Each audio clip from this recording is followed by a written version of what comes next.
இசையின் பாதுகாவலர் ஸ்ரீ தகாராம் பீல், பத்மஸ்ரீ 2026. மூல்சாகர் கிராமம், ஜெய்சல்மேர், ராஜஸ்தான். பீல் குடும்பத்தில் ஒரு சிறுவன் பிறந்தான். தகாராம் பீல் இந்தியாவின் பழமையான நாட்டுப்புற இசைக்கருவி அல்கோசாவில் ஒரு சிறந்த கலைஞராக உயர்ந்தார். அல்கோசா வாசிக்கிறது ரொம்ப கஷ்டம். ரொம்ப நேரம் இடைவெளி இல்லாம ஒரே மூச்சுல தொடர்ந்து வாசிக்கணும். அப்பதான் தெளிவான ஒலி வரும்.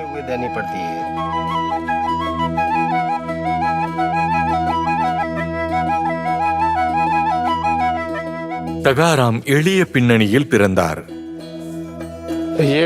இதுதான் நான் பிறந்த வீடு. என் அப்பா அல்கோசா வாசிப்பாரு. அத நான் ரொம்ப சந்தோஷமா கேட்பேன்.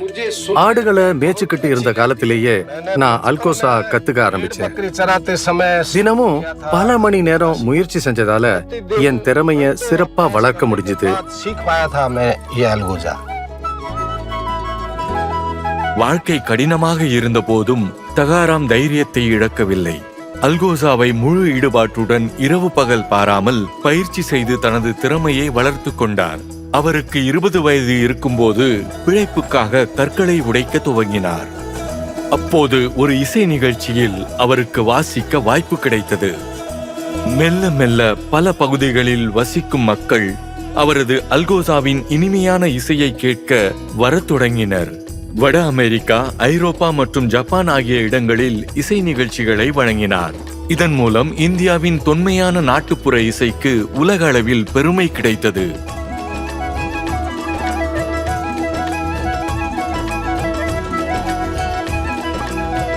இப்போது தகாராம் பீல் தனது கிராமத்தில் அல்கோசா இசை பள்ளி ஒன்றை நடத்தி வருகிறார்.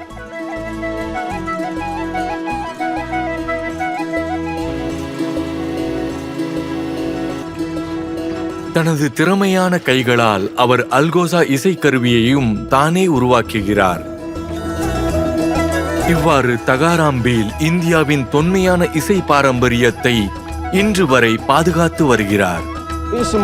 இந்த தருணத்துல எல்லோருக்கும் ஒரு விஷயம் சொல்ல விரும்புறேன். வாழ்க்கை பயணத்துல எவ்வளவு தடைகள் இருந்தாலும் உங்க இலக்குல உறுதியா இருங்க. கடினமா உழைங்க. வெற்றி உங்க பக்கம்தான். ஜெய் ஹிந்த்.